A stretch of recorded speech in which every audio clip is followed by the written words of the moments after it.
Vous prenez bien des notes au fur et à mesure de l'avancée de cette activité.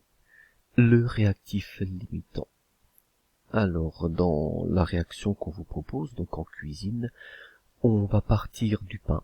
Donc il nous faut du pain, il nous faut du jambon pour fabriquer un sandwich. Et le sandwich, on l'écrira P2J, puisque pour faire un sandwich, il faudra 2 tranches de pain. Pour traduire ce bilan de quantité de matière, on utilise une équation. Donc comme dit à l'instant, 2 tranches de pain réagissent avec une tranche de jambon pour donner un sandwich. Et les nombres devant, on les appelle les nombres stoichiométriques. 2 pain plus 1 jambon donne un sandwich. 3 apprentis boulangers se font concurrence. Arnaud, Brice et Coralie.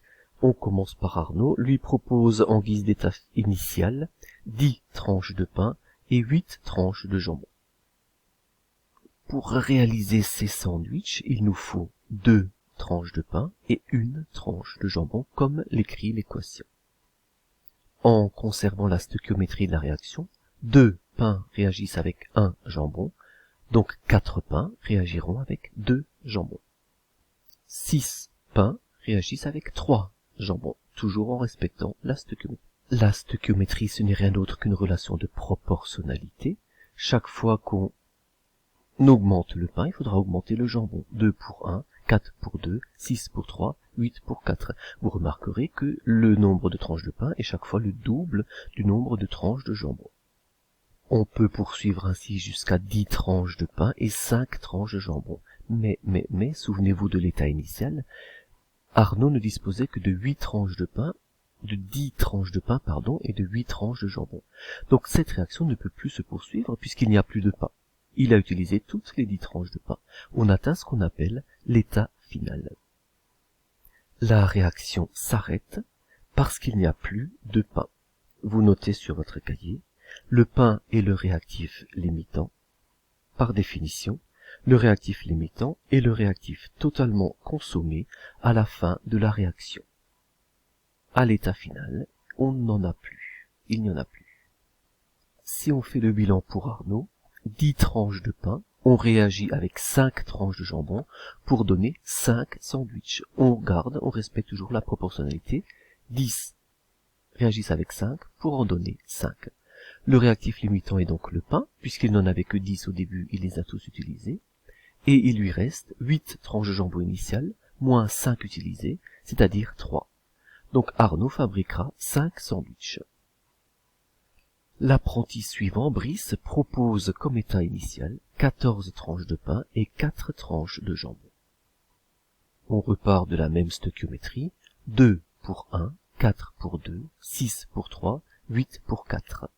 Est-ce qu'on peut continuer? Ben non, puisque Brice, lui, ne disposait que de 14 tranches de pain et 4 tranches de jambon. 4 tranches de jambon, voilà, c'est fini, il les a utilisées. Donc la réaction ne peut plus se poursuivre, il n'y a plus de jambon, on a atteint l'état final. La réaction, elle, s'arrête. Et pour Brice, le réactif limitant est donc le jambon. 4 jambons au départ, il en a utilisé 4, il ne lui en reste plus. Par contre, il avait 14 tranches de pain au départ, il en utilise 8, donc il lui reste 6 tranches de pain. Brice a fabriqué 4 sandwichs. Dernière concurrente, une demoiselle qui propose à l'état initial 12 tranches de pain pour 6 tranches de jambon.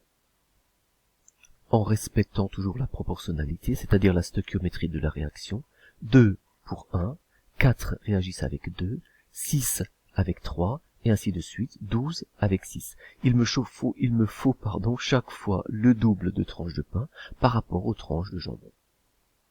D'après la stoichiométrie de la réaction, il me faut le double de pain par rapport au jambon. C'est exactement ce qu'a fait Coralie. Elle, on dira que les réactifs ont été introduits dans les proportions stoichiométriques, c'est-à-dire les proportions dictées par l'équation. Le nombre de tranches de pain, c'est bien le double du nombre de tranches de jambon. Si on fait le calcul, 12 divisé par 2 est bien égal à 6 divisé par 1. Il n'y a pas de réactif limitant. Pour Coralie, il n'y a pas de perte. Donc c'est elle qui a travaillé dans les meilleures conditions. On dresse le bilan des deux premiers.